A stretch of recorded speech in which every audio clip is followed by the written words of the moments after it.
এখানে দুটো আলু নিয়েছি, এই গ্রেটারটা নিয়েছি, এইটা করে ছেঁচে নেব। এদিকের অংশটা থেকে কাটছি না, এদিকের টাকা থেকে ছুলছি। দেখুন এরকম ঝুড়ো ঝুড়ো হয়েছে, খুলে এটা সবই করে নেব। এদিকটা থেকে করলে আরও ছোটো ছোটো হবে, ওই জন্য এই দিকটা থেকে করছি। এই জন্য এরকম এরকম হচ্ছে, থেকে একটু সামান্য এ হচ্ছে, মোটা হচ্ছে, এগুলো একবারে মিহি হয়ে হবে এটা, ওই জন্য এটাতে করছি না। এবার এই জায়গাতে সব নিয়ে নেব, ভালো করে 2-3 বার করে ধোবো।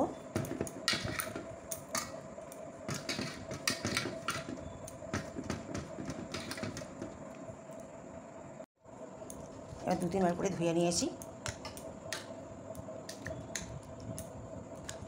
জলটাও ফেলে দেবো। এই আলুগুলোকে এবার ফ্রিজের জলে ভিজিয়ে রাখবো আধ ঘন্টা মতো। ঠান্ডা জল নিয়েছি ফ্রিজের জলটা, এতে এবার আপনারা বরফও দিতে পারে, আমি ঠান্ডা জলে ভিজে দিয়ে রাখবো আধ ঘন্টা।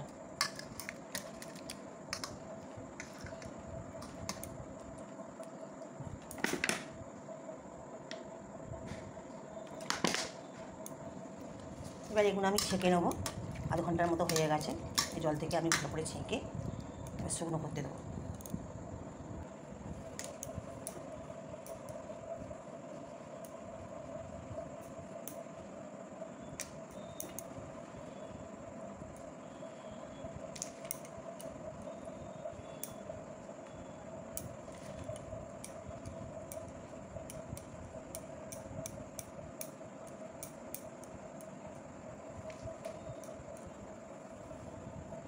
এরকম করে সব শুকনো করে নেবো।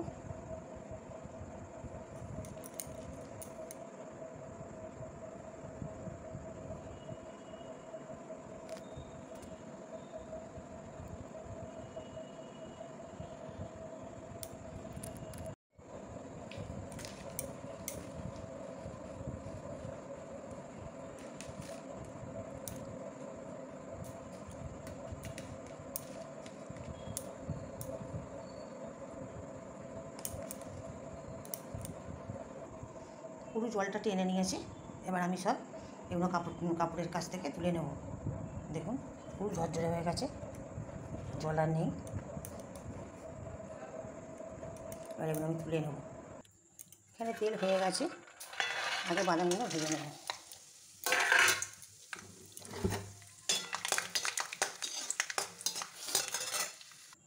এখানে বাদামগুলো ভেজে নিয়েছি, এখানে অল্প অল্প করে আলুগুলো দেবো, গ্যাস কমিয়ে।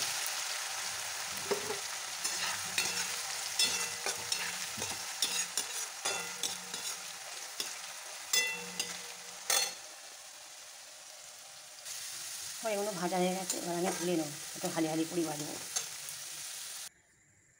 আবার দিয়ে দেবো।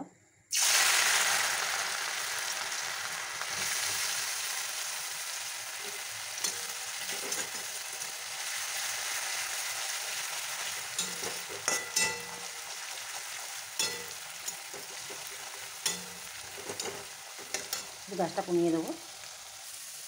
এগুলো হয়ে গেছে, এবার এগুলোও তুলে নেব।